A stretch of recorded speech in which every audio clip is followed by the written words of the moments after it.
The Monkey's Paw, adapted from a story by W. W. Jacobs by EFLshorts.com. Chapter 1. The night was cold and wet, but in the small living room of La Bournonville, a fire burned brightly and a father and son played chess. The father was a good player, but the son was better.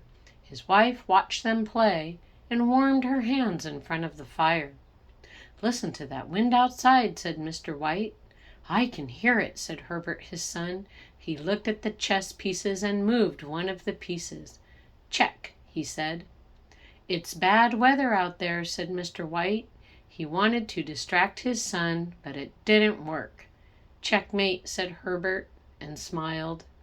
"This is the worst thing about living far away from town," said Mr. White. "Almost no one wants to come this far on a stormy night." He was angry because he lost the game. "Perhaps you can win the next game," said Mrs. White. Mr. White looked up quickly and saw his wife and son smile at each other. He smiled to himself. Suddenly there was a noise outside. His wife turned. "It's him," said Mr. White. He stood up and unlocked the door. Dead leaves blew across the floor. Then a tall man walked into the small room. "Sergeant Major Morris," said Mr. White. "Good evening," said the sergeant major, and shook hands with Mr. White, Herbert, and Mrs. White. Mrs. White gave him a chair, and Sergeant Major Morris sat down beside the fire. She made tea, and the sergeant major drank it slowly. He watched the fire and enjoyed its heat. When he finally finished the tea, he started to talk. The little family sat and listened carefully. They wanted to know all about their visitor. He spoke of different countries, great adventures, and strange people. 21 years of travel," said Sergeant Major. "When I left, I was a young man. I wanted to go to India," said Mr. White, "and see the country. It is very beautiful, I think." "Better to stay at home," said the sergeant major, and he shook his head. "Tell that story again," said Mr. White. "Tell the story about the monkey's paw." The sergeant major said nothing, but his face was serious. "The monkey's paw?" said Mrs. White. "That sounds interesting." The sergeant major looked into the fire. Mrs. White took his cup and put more tea in it. "Very well," said the sergeant major after some time. "You want to hear the story of the monkey's paw, so here it is." Chapter 2. Sergeant Major Morris took a slow drink from his cup. Then he put a hand inside his pocket. "Look at it," he said. On his hand was a small, dry little paw. It was very old. Herbert took it from the sergeant major and looked at it closely. He gave it to his father. "What is special about it?" Herbert asked. He put it on the table. It did not feel very nice. "A strange old man put a spell on it," Sergeant Major Morris told them.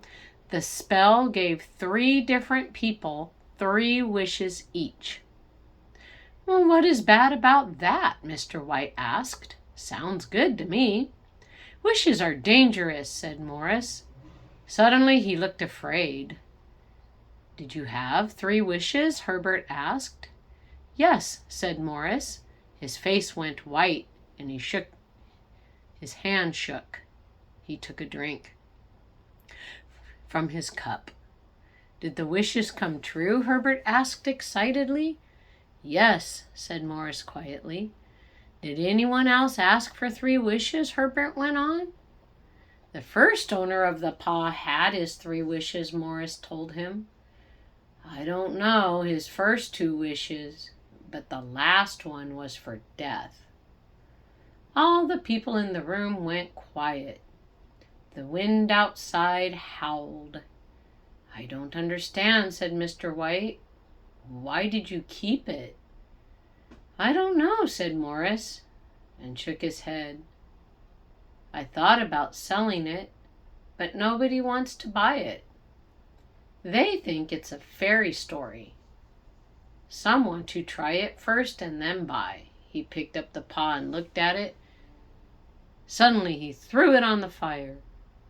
Mr. White cried out and took it out of the fire before it burned.